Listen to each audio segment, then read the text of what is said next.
Cheese, there we go. Hi guys, welcome to Orlando. Thank you guys so much for being here. Thank you guys for doing this panel. We're so excited. Let's get right to some questions. And then we also have some fan-submitted questions from our friends in the audience. So, we want to know, in addition to the DeLorean, what are some of your favorite inventions or technology that were used in any of the films?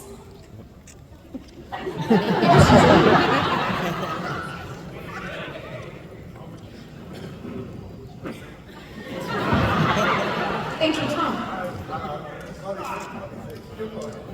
Well, I think that the TV with a bunch of TVs inside of it was kind of the best guess they had. The flying car didn't work out so well so far.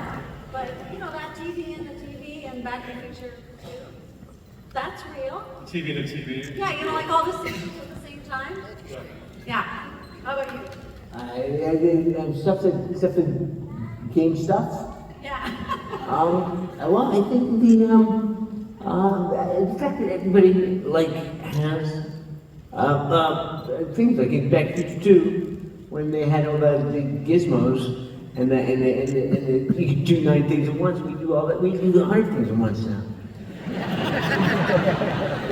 that looks like the giant fax machine and I mean that's just that we went way past that.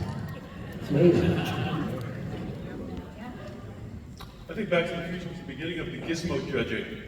You know, where the future happens and everyone says, there aren't flying cars, Tom! They're not flying! It was just a movie. We were talking about the future, you know, it wasn't, we weren't making actual projections, you know. Who would win the Cubs?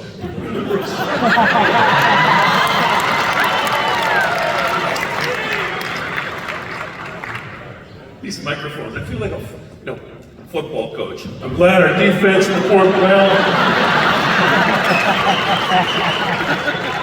Got some dedicated kids coming in, looking forward to next season. Super Bowl predictions? All right. Christopher, favorite invention? I'm still thinking. I'll be back. We're gonna circle back. If you guys could time travel to any era or historical event, where would you guys like to time travel to?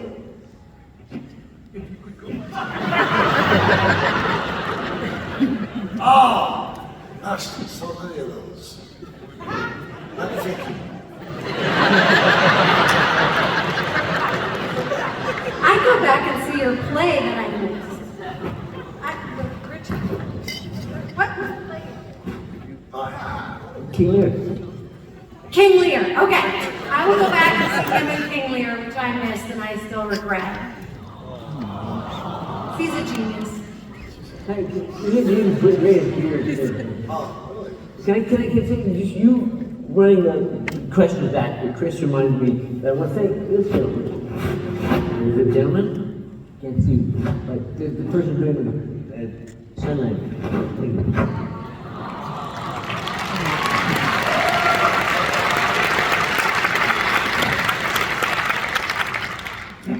Carry on. Where would you go, Tom? I would go? Yeah. I would go I would go to December 25th, 0000. To see the cows and the donkeys. See if the little drummer boy could actually play the thing, you know. I think in pop culture, as a musician, I would like to go back to the Cavern Club in Liverpool and see the Beatles perform in this apparently closed, dank place where something unbelievably exciting was happening artistically. You know, something new, and just everyone like, wow! And now we've accepted it so much into our culture, but it really revolutionized music until now, 2024, and people are still going, man, I mean, I wanna hold your hand. So maybe that, and, you know. It's actually amazing because we get asked this question, or I get asked this question all the time, and I still don't have a very good answer. I mean, it's crazy. We get asked this all the time. I was thinking That about was a good answer. Sorry. Should I go? I'm done. I was thinking about, I did a TV movie with Woody Allen, and he was, and the crew was sitting around a bowl of peanuts, and eating this bowl of peanuts. And we were talking about time travel. And Woody kind of came up and heard what we were talking about. And we turned and said, Woody, if you go into any time other than now, where would you go? And he said, no time before the invention of penicillin. He's such a great Woody Allen. So I'm all for that. Anytime after the invention of penicillin. Christopher? I'm thinking. All right. Obviously, we're here at Megacon, and I'm just curious, where's been some of the most unique or unusual places that you guys have been recognized? Oh,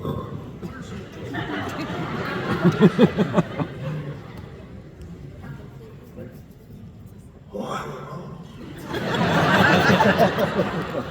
What is it? We'll circle back. The men's room.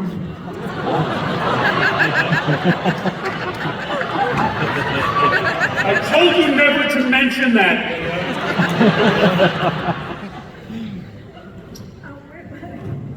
I got off the plane in Hong Kong, made it through Chinese customs, and a man was literally pulling a rickshaw.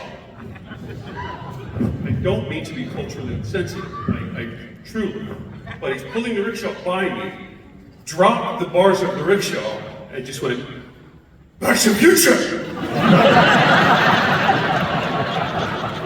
So, man, that thing gets around. Wow. Well, okay, I remember something.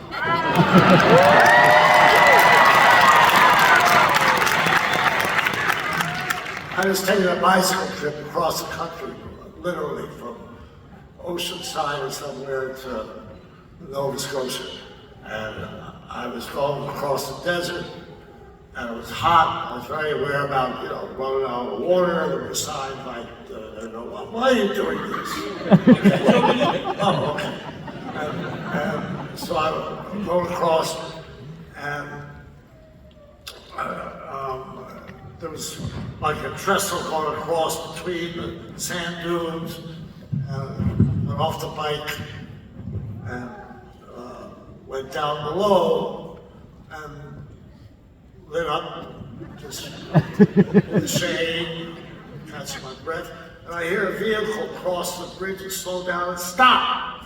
And my bicycle and everything I, possessed is up there, and a few moments later, this guy leans over the edge of the bridge, looks down, and he sees me.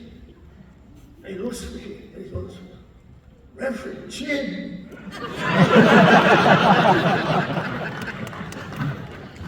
There's no follow-up on that.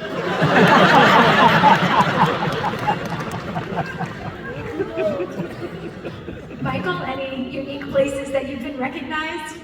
Let me see, I get recognized everywhere, so.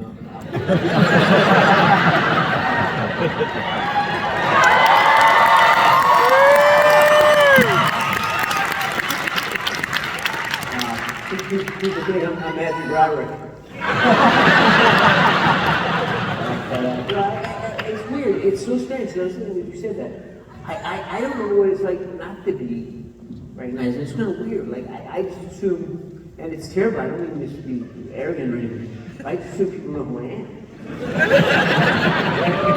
They do, and it's really weird. And what's really great is when they're not impressed.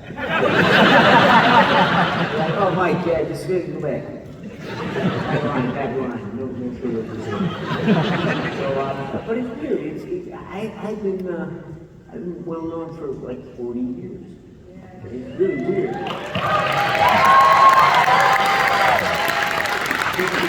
Because I'm 38 years old. But it's weird.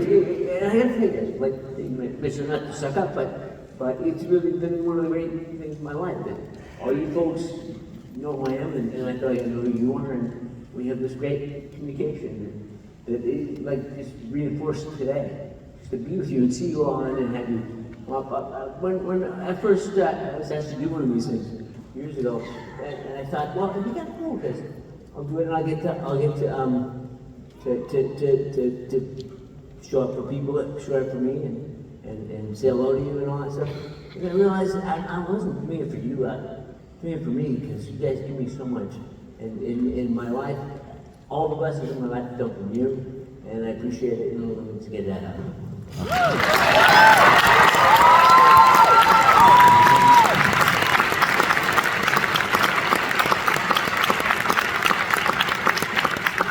Except the guy with the Marty McFly vest that was annoyed me, but all the rest are great. LAX Customs once. LAX Customs with all the 747s coming out, and just hundreds and hundreds of people, and I'm in line behind hundreds of people with my passport out, and the officer, the customs officer, U.S. Customs, points at me.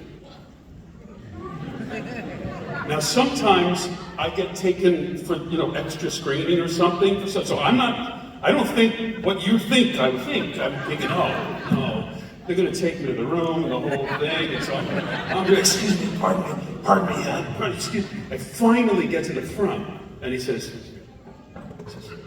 did you fly a DeLorean to get back?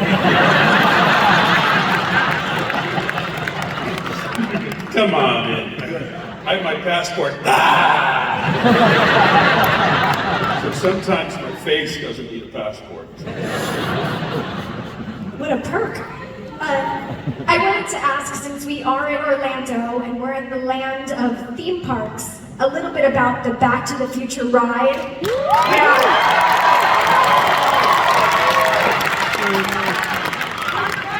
Amazing. Can you guys tell us a little bit about filming, the additional footage going on the road front?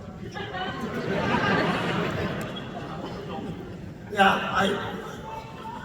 I used to take the ride a lot. One day I was at Universal, I think I rode it 4 times. I didn't feel that well afterwards.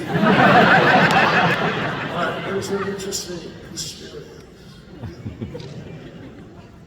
Makes you think. What they did, Douglas Trumbull, who is passed on now, but he did all of the special effects for 2001: A Space Odyssey. Optical, like cinema effects, not computer graphics or anything. An amazing, amazing artist in that kind of design. So he designed the Back to the Future ride. And they were building it in Massachusetts. Anyway, they built the ride. But the ride, when they first opened the ride, it was too powerful. You were jerking so much, it was far too much of a flight simulator, and people were having problems. So I remember, you were there with, the thing that was with the ride, with Chris, with me, people would call, Universal would call, say, Tom, we've got some special needs kids, Make-A-Wish Foundation, Starlight Foundation. Could you come and take the ride with some kids? And of course, of course. So I lived close to the park, so you come down to the park, you do the ride. And I do the ride about 3 times, and you're just like, I am not well. I don't feel good at all. So I get off the 3rd time, and I think, I have to stop, Tom, this is Mikey, he missed the bus.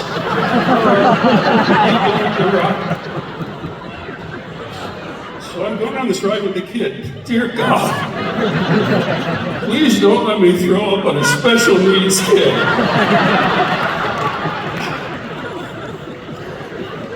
And I kept it together, just barely. But that was about it. For the Back to the Future ride, I would say, I'll give the kid $1,000. How about that? But it's a great ride. I mean, it's a great ride. It was a great ride. They changed it to what is it now? The Simpsons. we all know that Simpsons stuff isn't going anywhere. All right. But it's Simpsons now, but it was far. Do you guys, if I could talk to you just a second about the ride, which was incredible, the Douglas Trumbull thing. So I see the models that they built for Hill Valley. That they're going to, it's not computer graphics, they're going to have to run a camera through this model that they built of Hill Valley. So all of the lines, all of the buildings are curved. Like they're lamp posts and they have a curvature to them and everything. It's a very unusual looking model of the city. So why is everything curved like that? And well, that's Tom, because it's a dome. And we're going to be projecting the film into a dome, so that we've factored in the dome so that all of these curved lines will appear straight. Like they had smart people who were good at math figure these things out. It's amazing. Great. So we actually have some fan-submitted videos from some of their favorite scenes from the films. So we're going to play those videos, and we just want to get some of your commentary or notes on these films. So should we roll the first one? All right, let's do it. Yes. Future cast. I'm Colin. I'm from Miramar, Florida, and my favorite Back to the Future moment is the scene at the Enchantment Under the Sea dance. Right before George kisses Lorraine for the very first time. Marty's fading out of existence and doesn't know whether his dad's going to do it. The music is great, the acting is incredible, great performances from Michael J. Fox, Leah Thompson, and Crispin Glover. Just amazing. Thank you for such an incredible movie that'll last the test of time. If I may, Colin, you didn't mention me at all, so. No, I'm talking now, fine. That was an amazing scene. It was really magical, kind of creating that.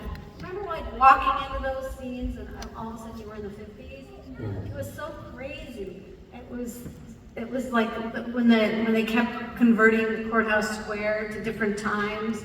It's so magical to be part of something like that, with the cars and the costumes and all the extras, and that particular scene was so perfectly crafted by Bob Zemeckis. I'm a director, so I've grown more and more to appreciate the precision that he used to make that movie, and the music, how powerful the music is, because there's a musical now.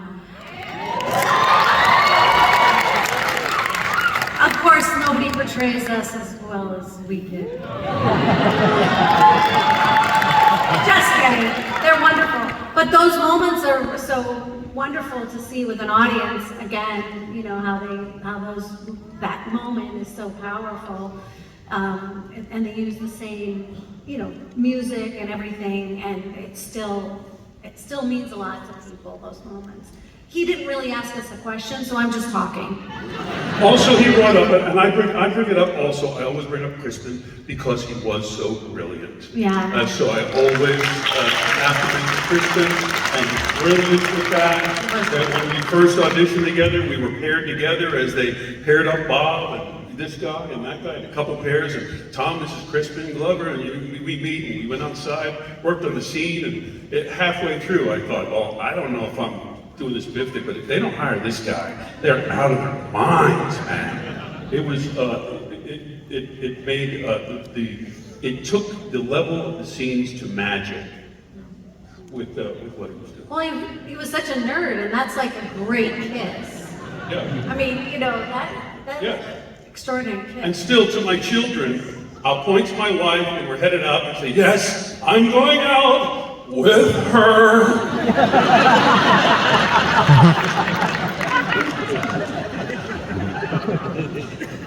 And of course, the incredible guitar playing by Mr. Fox.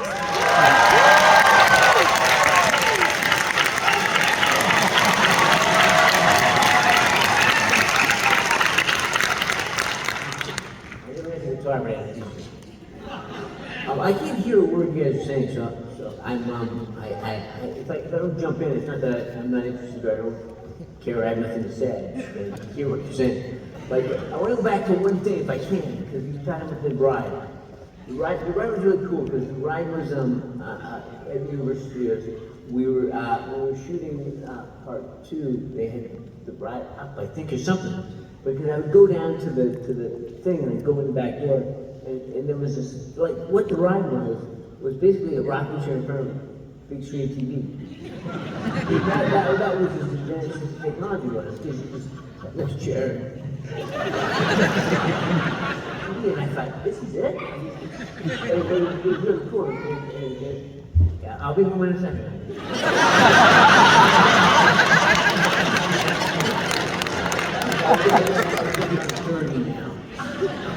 So anyway, but the thing was really cool is I go down and I climb up in the rafters of the ride and look down and there's like 40 little vestibules or little things where people are rocking chairs and TV sets. And I just sit and watch them for hours and fascinated by it. But I love that I had that access to it. But there's one more thing I was going to say about that. I'm not going to say that.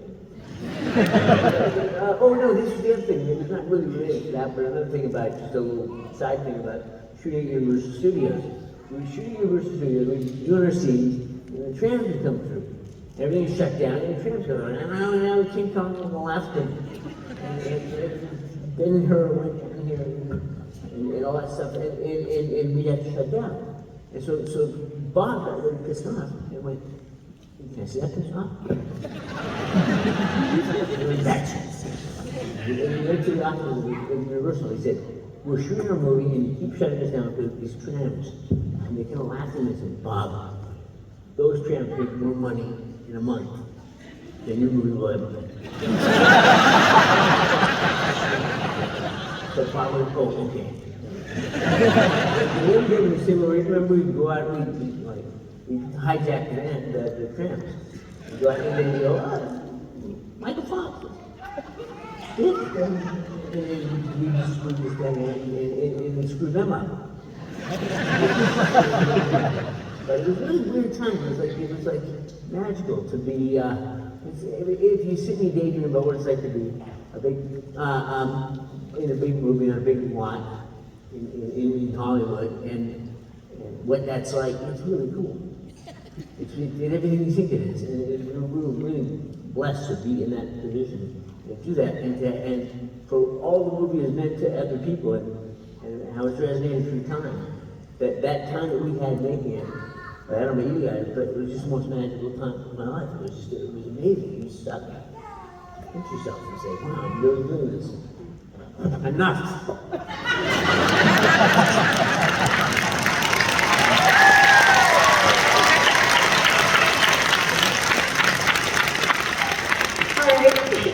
Second video.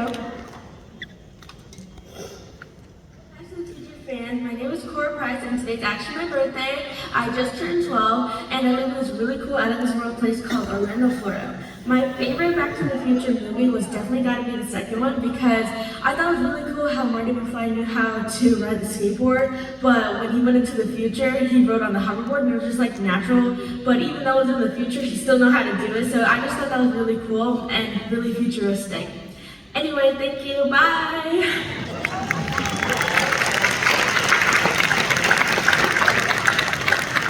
So I guess the question is memories of the hoverboard. Memory. Well, I think with the hoverboard was my wife was pregnant, and I was on this thing that's like gizmo cherry picker that like even really hoverboard. Sorry.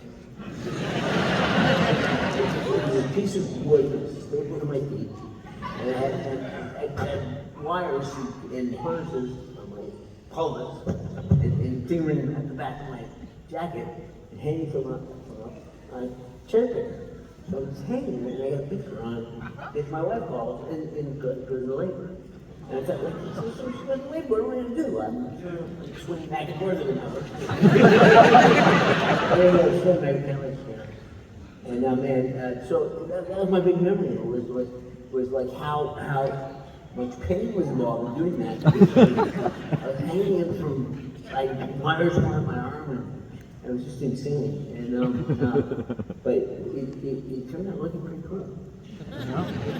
And my wife had my son, and he's now 34 years old. Crazy.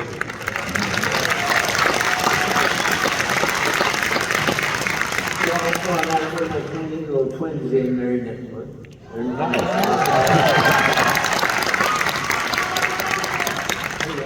My youngest one is in college, and it's much smarter than I was. That's good. It's good life.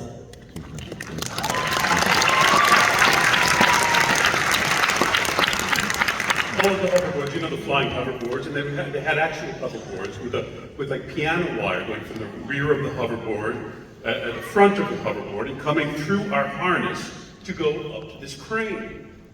So they made the hoverboards of a certain size, they made all the piano wires of a certain size that fit everyone. Everyone fit inside the wires and could fly up. So we went out to a ranch to rehearse on the hoverboards and see, and lifted it up.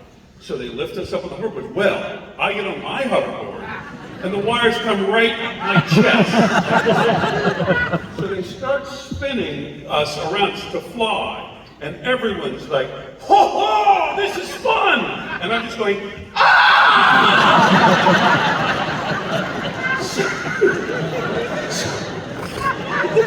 So I'm telling you, there's a shot where we're swinging toward the camera, and I'm Griff in the front, and I'm doing that Griff grimace thing because I am looking like, we got nice purple lines that went right down my chest. Even because in the rehearsals out at the ranch, I said, I can't do it. Can you move the wires and the hoverboard? You know, stuntmen. Nope. All right, here's the next video. Hi, my name is Jackson Becker. I'm from Lake Mary, Florida. My favorite scene in Back to the Future is when Doc and Marty are in the garage testing if the lightning will be enough to power the 1.312 watts. So Marty winds up the car and it starts going. It goes into the paint, which catches fire, and then Doc makes this great face.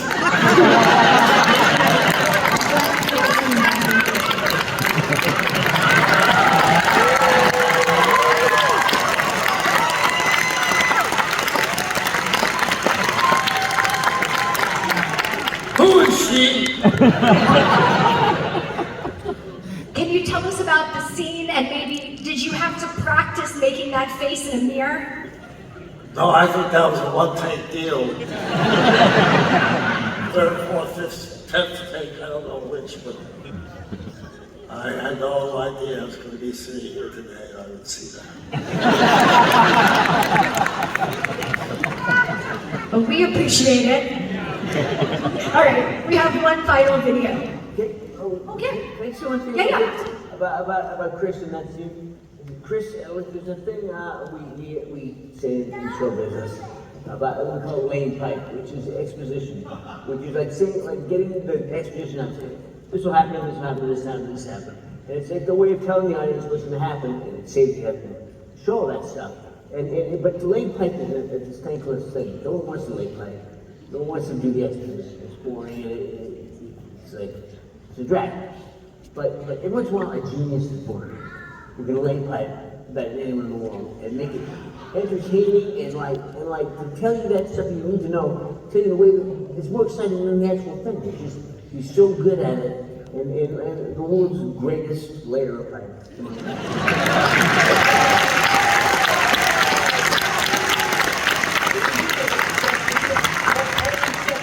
All the rules in Back to the Future. All the rules, like you go to 88 and you do all this. He put it out there and you remembered it because it's so brilliant. Like you say, hey, mama, and then it was good because you laid it all out there. And then the thing would blow up. I just memorized all this stuff. The guy didn't know what he was talking about. But really, truly, Chris is a genius after this. And he's just the best in the world. And we honor our learning from him.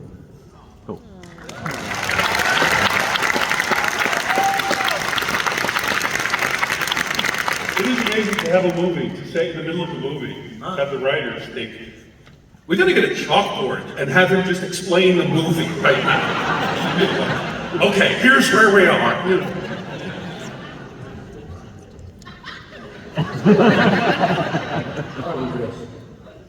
All right, here's the final video. It's my favorite movie moment. It was right before Doc shows Marty the paper. It's just so funny. I think they did such a great job. Don't talk to anyone. Don't touch me. Don't do anything. Don't interact with anyone. And try not to look at anything. I don't get it. I thought you said this had something to do with my kids. Look what happens to your son. Very creative. And sometimes they're a cry for help.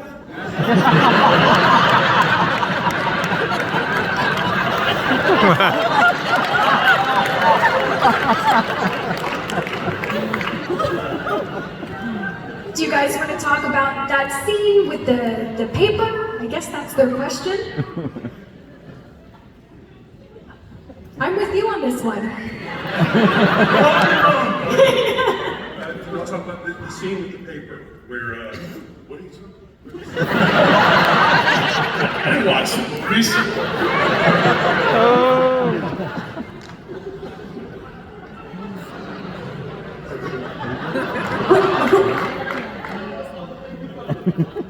Yeah. I mean, sure. I think we covered it. Yeah? Did we cover it? Perfect. Yeah, we got it. Yeah, that was super cute.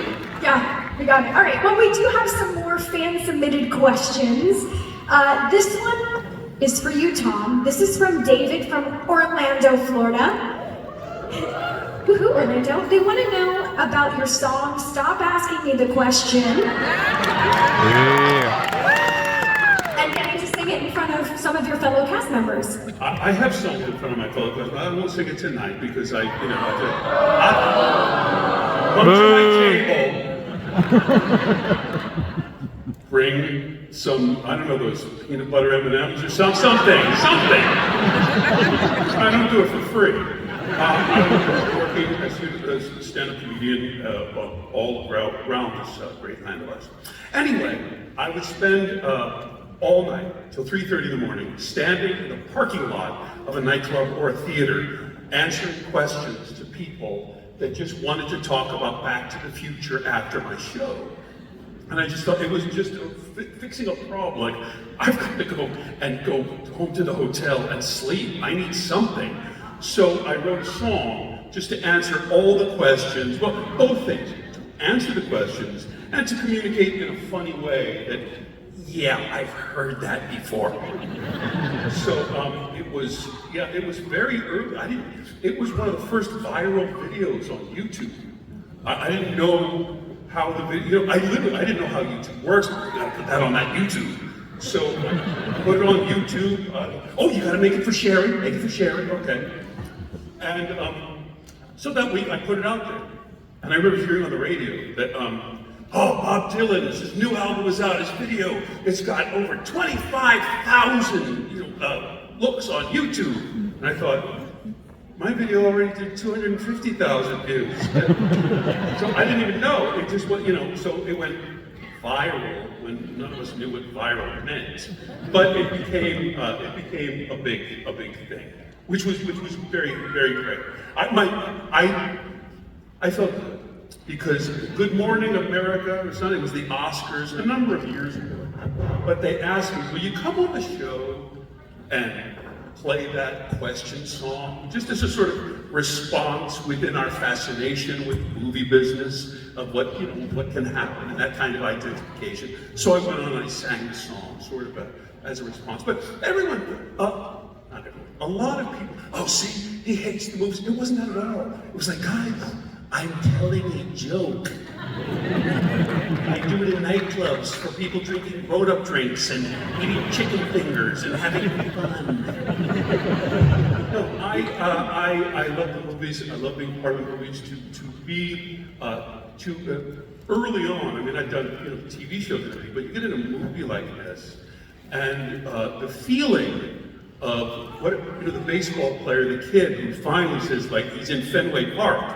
and he's wearing a really nice uniform. Just go, wow, this is the big leagues, you know? And yes, it's the cameras and it's big studios and everything, but really, for me, it's an actor working with these actors that are such a high level. You're just thinking, wow, man, this is cool. That's what's cool about it.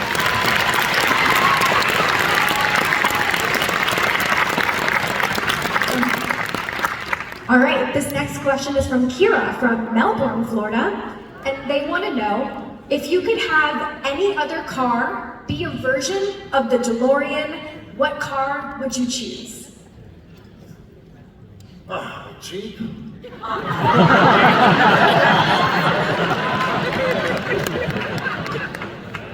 mini. It'd be funny with all this back in the way jamming on. I'd like to have a mini.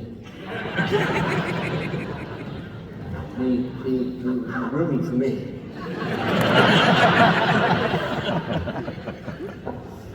In 2008, I've driven a 2008 Honda Element, and still do.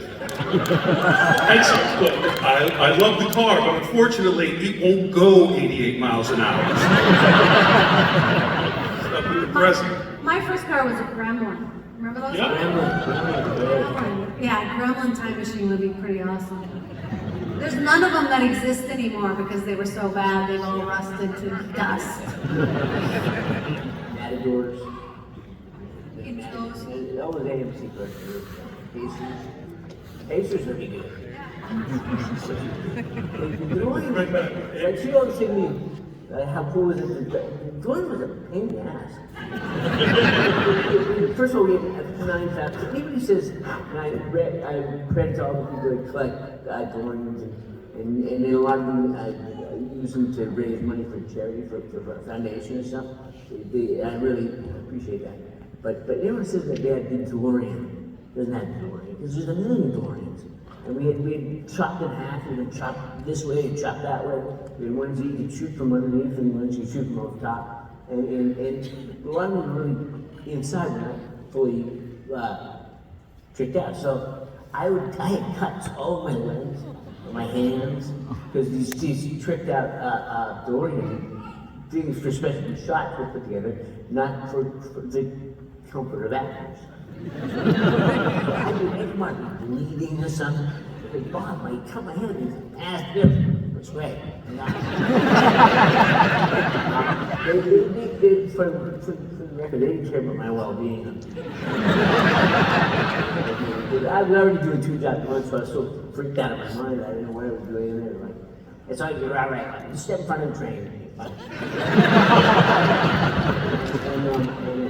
it worked out, but it was, the DeLorean was not a comfortable trip. I was thinking about this. Do you remember when we had to do the kiss when I realized that you're my son? And they were like trying to get the camera in there and they couldn't get the camera in there and they were freaking out because it was this old car and they were like, we're gonna have to cut up this car.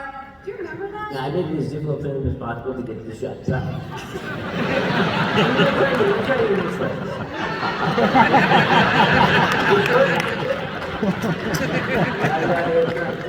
No excuse. It's like, I like this.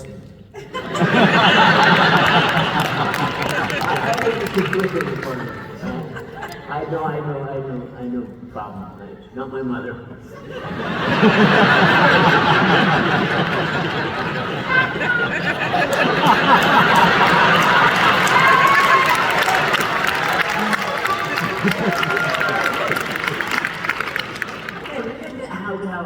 How lucky I was.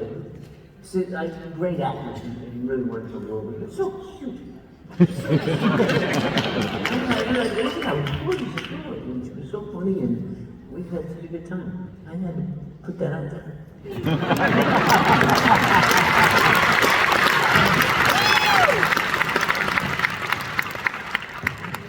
All right, his next question is from Braden Murray from St. Cloud, Florida. And they want to know, what scene do each of you remember taking the longest or being the most difficult to film? Well, I've given it some thought. And there was a scene in Back to the Future 3 in the kind of where Doc had was doing his stuff. And, Man fight.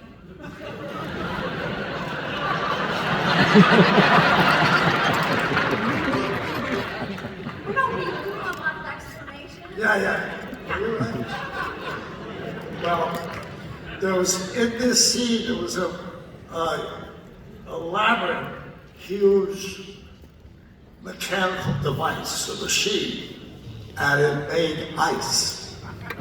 And the ice, steam all over, moving parts, and then a cube of ice would drop out. And I had arrived immediately after it dropped, as I recall. Also during the scene, the steam engine, the train was coming into the railroad station, which could be viewed from that space, as I recall. The camera angle down there, and Clara arrived, or Clara was getting on or whatever. And the arrival of the train, and my saying that the ice dropped out, me saying that line was all kind of coordinated. And I had a simple line when the ice came out, and I don't remember what it was. It was something complicated, and on one of the takes, I couldn't remember the line. So the steam engine had to come back to the station.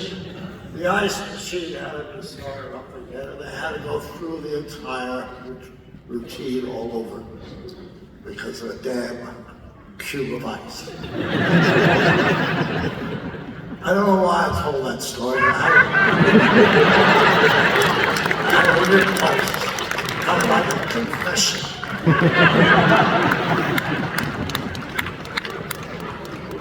I think that's the hardest thing, though. The hardest thing in the world, I think, is those scenes where a lot is going on and the camera's moving everywhere, and then it comes on you and you have to say that thing. And so there's too much time to think about it. Don't blow it, Tom. Get it right. Then you can forget. It's very easy to do that. I think mine was in Back to the Future 2 when it started in the bedroom with you, and I had to come out, go down the stairs in that giant set at Universal, and like the camera was following, and Zemeckis would try to invent business to slow down the camera, and I was supposed to be drunk, and I was teetering in high heels, and that took forever, and that was so hard. The entry into the Hill Valley Festival in the Old West was one of those shots, coming off of my horse into the town, through dancers and everything. All kinds of things are happening, and horses are running and everything. And then the gentleman, it's happened to me and Bert, I think, and he had that. Ladies and gentlemen, the Smith & Wesson, whatever, 45 million, and it came right on him. And we had to do that shot a number of times because it's coming up, and you just go like, ladies and gentlemen, and that's it. Okay, back it up. Horses back up. Everybody backs up. Redoes it. But that's the nature of those shots. That only Robert Zemeckis, Scorsese, they planned that shot. The beginning of Goodfellas, the shot through the restaurant in Goodfellas, or whatever. Those guys love those shots. But the thing is now, it's so different than it was then. Now, because I'm a director, they can fix so much. It's crazy. They can put two takes together. At that time, we all had to be perfect. But now it's so different. And so I'm just giving us credit. Yeah. It was hard. It was a lot. I'll see stuff. I'll be like, don't worry about the marks on the floor. Don't worry about that. Oh no, we'll just split the screen, and it's completely much easier. I think I remember too, wanting to impress Bob so badly. Yeah. And Bob was such a genius, and you wanted to prove yourself worthy of being there and working with him. So like, there was a scene that I always remember, in Back to the Future 3, with the in front of the courthouse when I was being hung. And we were doing this thing, and we did the thing, and I'm being hung, and I'm pulling my legs shut. And Bob said, no, it doesn't look right. I said, Bob, watch this. Do it again. Watch this. You're about to see some acting. Best acting I've ever seen. I would nail this. And so we did it, and what happened, my hand slipped, and the rope went around my neck, and I was asphyxiated, and I passed out. And my legs were flipping around, and I was out. And we came back, and I came to, and he said, "Dallas, wait!"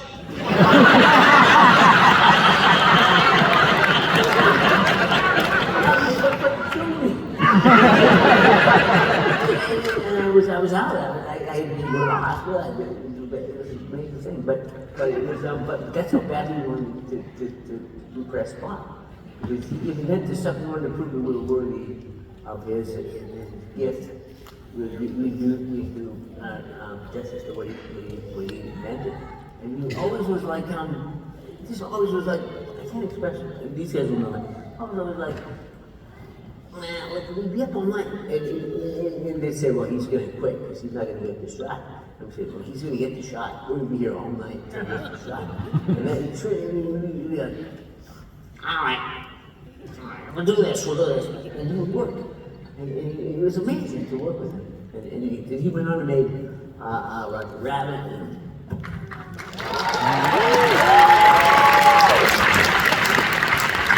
And like I said, like laying pipe and funny gifted actors, he knew when he had Chris, and he went, bring it back to the well. Because he said he had to work with Chris again, because Chris could make his visions come to life. And he was so amazing, Roger Rabbit, so great.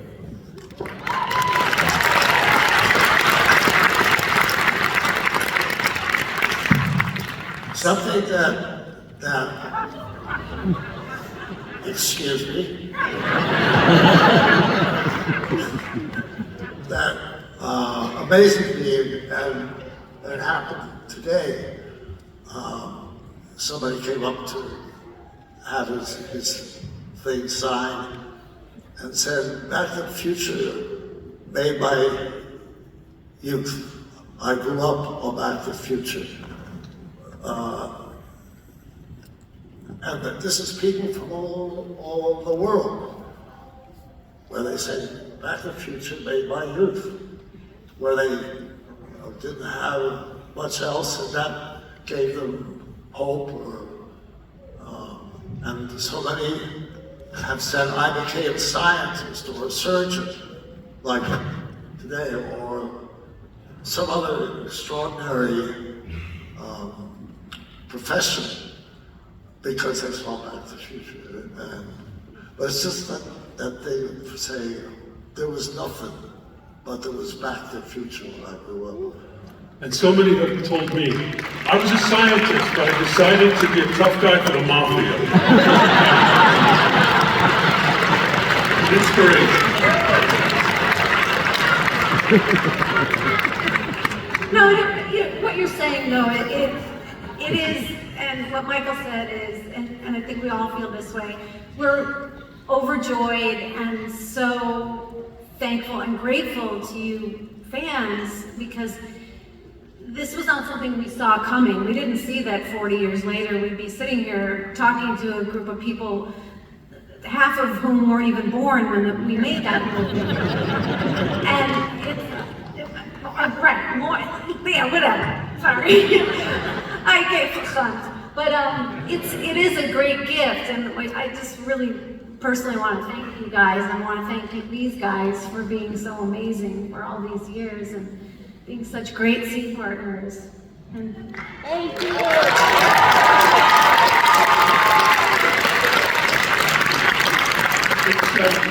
It's the best part of any art, isn't it? I mean, to actually do your best, and then to really touch people in a more profound way than you ever planned. It's an amazing thing. And we have all of us have so many interactions. And it's funny in a way, because those inexpressible things about your family, about watching it when you were sick from school, about dad bringing it home for the new VCR, about all of those things. They're expressible, but they're kind of inexpressible, you know? And people come up so much, and sometimes tears in their eyes, sometimes trembling, and saying, I'm trying to communicate what it's meant to me, you know? But it's that magic. It's movie magic, literally. Because, you know, I take, thank you very much. I understand what you mean. And everyone's like, I don't think you do. It's really something, you know, and it's something for us too. And it's very moving and wonderful to be able to affect so many people's lives around the world. Around the world. It's an amazing thing, you know, for just a movie about a guy who goes in a time machine car and meets his mom and dad. In a way, almost with Back to the Future, I'm always amazed. It's a relatively simple story. I'm amazed that somebody didn't write that before. You know, before 1984 or whatever. Yeah, you go in a time machine and meet your parents, see what happens. But it really, really, really, as you know, struck a nerve.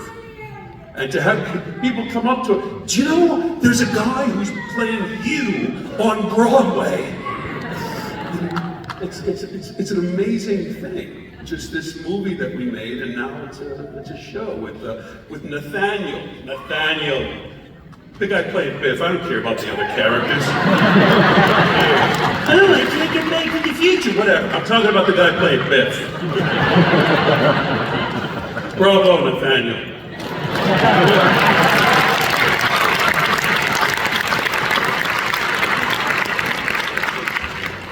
I just want to say, as a music fan, I like my favorite scene. For me personally, was to do was the Johnny Depp scene. It meant a lot to me. I played bands, and music has always been part of my life. And now, you know, not to be immodest or not to brag, but just a cool thing. Imagine how cool is this for a guy who loved music, played music and played band and all that. When John Mayer or Chris Martin comes up and says, I play guitar because of Back to the Future. Wow.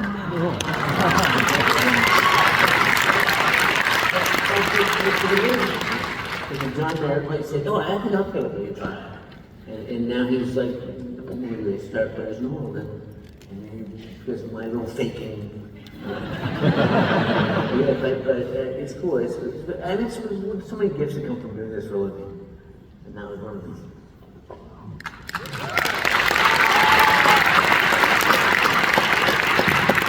I've enjoyed so much, you know, getting in fistfights behind a dumpster in Las Vegas. It's an honor. Okay, so to wrap up the panel, we have a quick game we're gonna play, and we're gonna see if you guys are all on the same page, or if you guys have different answers. So this is, how well do you guys know each other? Who is always the latest to set? Who showed up last to set? Well, I never left the set. I mean, I went set to another show. I was the latest to set in the last week. But I think that'd be a fair answer. Yeah, because I would show up for work at 2 in the morning and do my stuff and then go back to work and family times. I never knew where I was. I could show up with family guys. I'd be going on to the scene and I go, where's my camera? Where's my camera? And I realized that was Marty had the camera. Now I still have the camera. Now I still have the suitcase. So it was a weird time. Who is most likely to get stranded on a deserted island?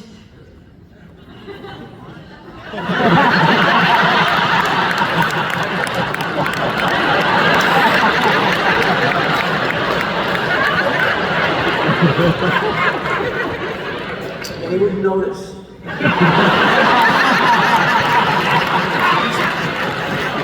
This must be a deserted island, Chris. We're on Manhattan. Where's the craft service team? Who's the biggest prankster? Frank, Only.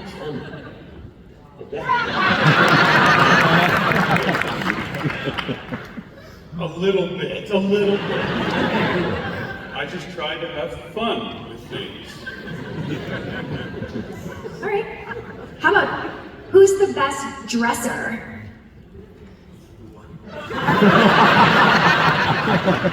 I haven't been anything, so I nominate myself. There you go. I have to wear that darn pink dress forever. I almost wore that. Oh, it got sparkly. Hold on. Show it off.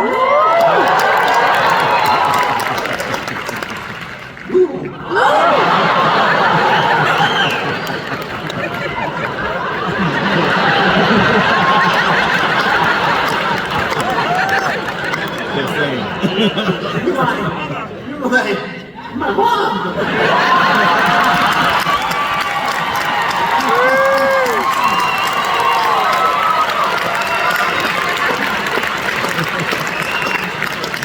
All right, the last one. Who's the best singer? Singer? Her and him. They see he waltzed with the strawberry blonde and the band played on.